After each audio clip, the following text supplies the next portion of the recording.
So, lads, today the Indiana Fever are playing against the LA Sparks, and as expected, when the announcement came out yesterday about the Indiana Fever's Aliyah Boston being questionable and Caitlin Clark being probable, that they're not both going to play today and they're not both going to play tomorrow. So let's take a listen.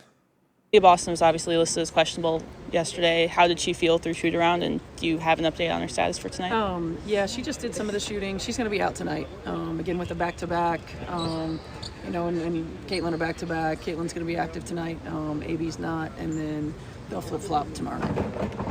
What key has been the... So basically, yeah. So Aliyah is playing tomorrow and not tonight, and it's then the opposite for Caitlin Clark. And I find this hilarious now because the Fever, by the way, have the most back-to-backs. They made sure the Wings had no back-to-backs because Caitlin Clark didn't play. I don't know what you call it. It's not Caitlin Clark. Geez, Paige Bueckers didn't play back-to-backs last year. And now Caitlin Clark's not playing back-to-backs. And yeah, it is it's one of those things now where you're losing Caitlin for one game, and you're then losing Aliyah for another. So you've got the second and third highest in All-Star votes between the two of them, and you've now got both of them suffering injuries. And by the way, and people don't know this with Aliyah, like Aliyah Boston's one, like not an MVP candidate, but a potential OW player. She's kind of in that territory of like, she might make an All-W team, she might not make an All-W team. And while Aliyah's in that territory, she's been playing hurt all year. Like, Aliyah has a meniscus injury that, considering it is a meniscus injury that has been bothering her since February, if I'm not mistaken. I'm pretty sure that like this injury has been bothering her for the guts of 5 months, the end of February. Like, there's no way that that's not a serious enough meniscus injury to be like, okay, do we consider surgery? Like, do we consider surgery and shutting her down for the year? Like, the odds of Aliyah Boston not playing ball in the offseason to sort out her knee is like not that low. Like, teams of plenty of teams have done that. Like, or plenty of players have done that where it's like, okay, yeah, I need surgery on this. I'm going to wait till the offseason to get it done. Like, Fia's needed surgery on one of her ankles, and she waited until she blew out her other ankle to get the surgery on the other ankle. They're not all going to do an Alyssa Thomas and wait so long to get surgery because they want to make sure they play in the offseason that they completely fuck up both their shoulders. But yeah, it's an interesting situation, and it isn't great for the Indiana Fever that their two star players are both suffering from injuries. Like, that's not an ideal scenario, that their two star players are both kind of hurt in Caitlin and Aliyah. And you can say Kelsey Mitchell. Kelsey Mitchell is who Kelsey Mitchell is. She is who she is. You're never going to win a title with a gunner as your main player, with a one-dimensional gunner. And that is what Kelsey Mitchell is. Like, I think Kelsey Mitchell's the best one-dimensional gunner in the league, but she's a one-dimensional gunner. Let's not beat around the bush here. She is a one-dimensional gunner. Like, that's not saying that,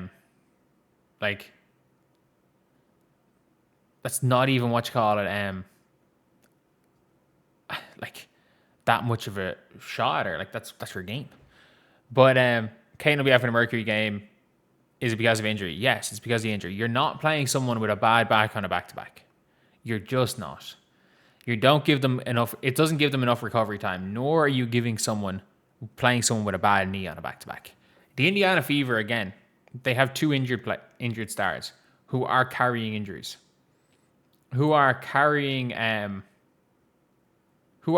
injuries.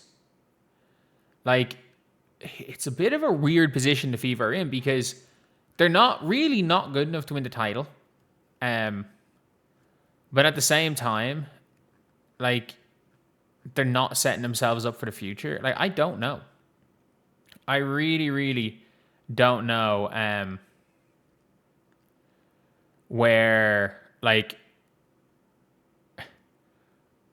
where they go from here. This organization just feels so weird. Like, it does feel so weird. But at least for tonight, we get to see Caitlin Clark play basketball. We don't get to see Caitlin Clark tomorrow, and then we get to see Caitlin Clark on Sunday. Like, Aja's going to play. I wonder what Justine Passat's going to do. I wonder what Justine Passat is going to do in all of this. I really wonder. It is genuinely going to be hilarious to see Justine Passat out there chucking threes against the Indiana Fever. But this is for the best. That these two players are kind of, one of them sitting out a game, play 2 of 3, instead of playing 3 of 3 in the first game and 1 of 3 in the next game. Like, if they were playing, if this was last year's Mercury and it was Kelsey Plum was there, I would say to the Fever, make sure you go 1 of 2. Make sure, play them all game 1. Play them all game 1. But, like, the Mercury just got comfortably beaten by the Sky. And the Sparks just lost to the Storm by 20. Like, these are 2 terrible basketball teams. And you can win both by playing 2 of 3. You can absolutely win both. I know the Storm or Sparks Jesus are going to say, okay, this is our chance to win. And as will the Mercury. But you just never know. Like, you should still win both. Someone says, is Stephanie trying to throw tonight's game by having AB out and CC on limited minutes? They're playing the Sparks. Like, I don't think people understand how bad the LA Sparks are. They are right now playing some of the worst basketball I've ever seen a WNBA team play. In their last 3 games is a 20-point loss to the 6-win Seattle Storm. They gave up 111 points to the Indiana Fever without Caitlin Clark. And gave up 125 points, a record 125 points, and let Marina Mabrey tie the all-time points in a game record against them. That is their last 3 games. If you lose to that team, it's on you. It doesn't matter how bad you are. De'Erica Hamby might as well be called Erica Hamby because she plays no D. Neko Wumake is completely washed and stole an all-star spot. Erica Wheeler has been statistically the worst player in the league over the last 3 years and is a starter. Ariel Atkins, I don't know what happened to you. You used to be a hooper. And you were an effective role player. I don't know what happened to you. Ray Burrell, the idea of Ray Burrell is good, not the player. Emma Cannon should not be in the league. Ji-Yoon Park should not be in the league. Kiana Williams, barely in the league. Kate Martin's their best bench player. Chance Gray is a second-round pick that's suddenly having to play borderline starter minutes at times. And Lisa Peely is not good enough. His team is Kelsey Plum and friends.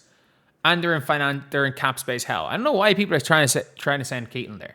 No, this is a good game. Caitlin, play your 25 minutes today and go get yourself 20 and 9. Because this team does not play any defense at all. This should be an easy win. If the Fever lose tonight, I would be shocked and a borderline appalled. But anyway, I'll see you guys.